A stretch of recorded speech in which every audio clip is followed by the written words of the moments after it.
Panalangin para sa kagalingan kay Santo Padre Pio. Sa sandaling ito ng inyong panalangin, damahin niyo ang presensya ng Diyos. Ang presensya ng Diyos Ama, Anak, at ng Espiritu Santo. Damahin niyo ang presensya ng Diyos Anak, ang bugtong na anak ng Diyos, nagkatawang tao, tulad mo. Ipikit mo ang iyong mga mata at buksan ang iyong puso. Ilahad sa Diyos ang lahat ng iyong mga sugat, ang iyong mga pangangailangan at mga hinaing. Higit sa lahat, isalarawan mo si Jesus sa iyong isipan. Ipinakikita ni Jesus ang kanyang larawan sa ating kapanahunan. Ang kanyang katawang nakapakol sa krus, sa katauhan ni Padre Pio. Ang kaluluwa ni Jesus ay sumapi sa katawan ng taong ito sa ating kapanahunan. Ibig niyang ipakita sa iyo ang larawan ng kanyang katawan na sugatan at nakapako sa krus. Kaya sa paglapit mo kay Padre Pio, kasama ng iyong mga sugat sa puso, ng iyong mga pagdurusa at ng iyong mga pangangailangan, ilarawan mo sa iyong isipan na ikaw ay nakatayo sa harap ni Padre Pio.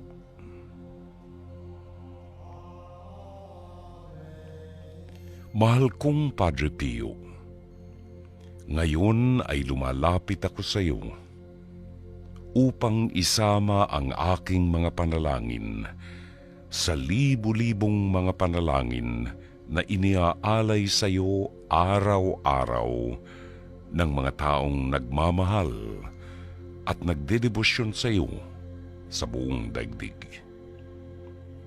Humihingi sila sa iyo ng kagalingan. Humihingi sila sa iyo ng personal at espiritual na pagpapala. Humihingi sila ng kapayapaan.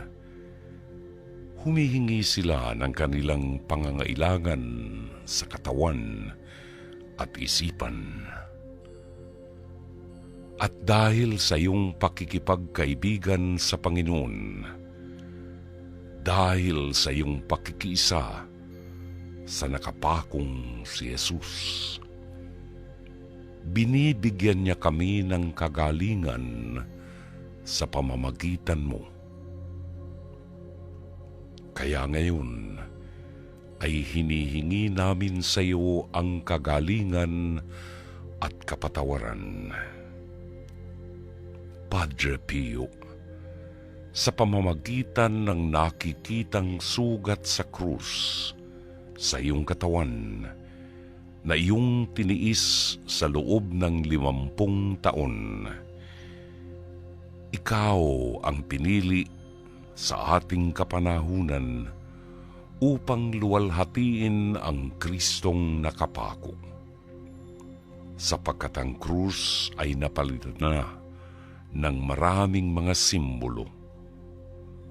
Tulungan mo kami na maibalik ang krus sa aming buhay, sa aming panahon, sapagkat kinikilala namin ang krus na tanging larawan at daan ng kaligtasan.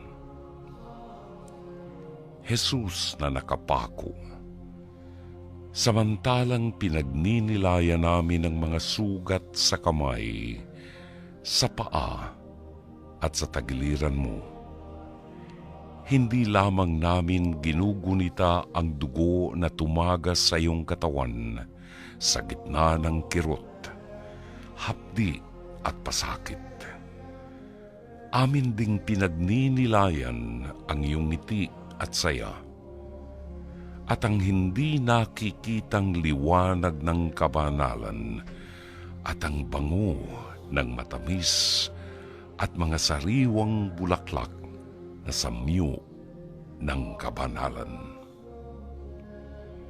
Nakikiusap ako sa iyo na tulungan mo ako sa aking kahilingan at pangangailangan. Pansamantala tayong manahimik at banggitin ang ating mga kahilingan. At habang ipinakikiusap ninyo ang inyong mga kahilingan kay Padre Pio, mag-antanda kayo ng krus. Basbasan mo ako at ang mga mahal ko sa buhay sa ngalan ng Ama, ng Anak, at ng Espiritu Santo. Amen. Panalangin kay Santo Padre Pio. O Diyos, ipinagkaloob mo kay Padre Pio ng Pietrelcina, isang paring Kaputsino, ang dakilang pribilehiyo na makibahagi sa natatanging paraan sa paghihirap ng iyong anak na si Jesus. Ipagkaloob mo sa kanyang pamamagitan na matanggap ko ang katugunan sa aking mga panalangin. Ngayon ay banggitin ninyo ang inyong mga kahilingan.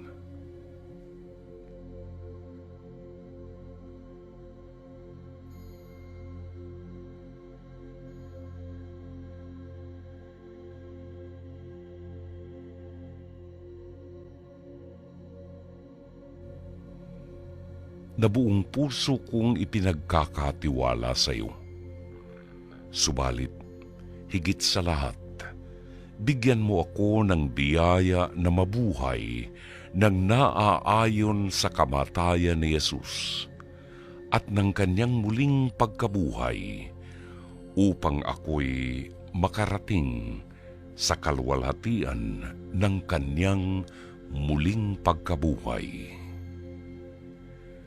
Luwalhati sa Ama, sa Anak, at sa Espiritu Santo. Amen. Luwalhati sa Ama, sa Anak, at sa Espiritu Santo. Amen. Luwalhati sa Ama, sa Anak, at sa Espiritu Santo. Amen.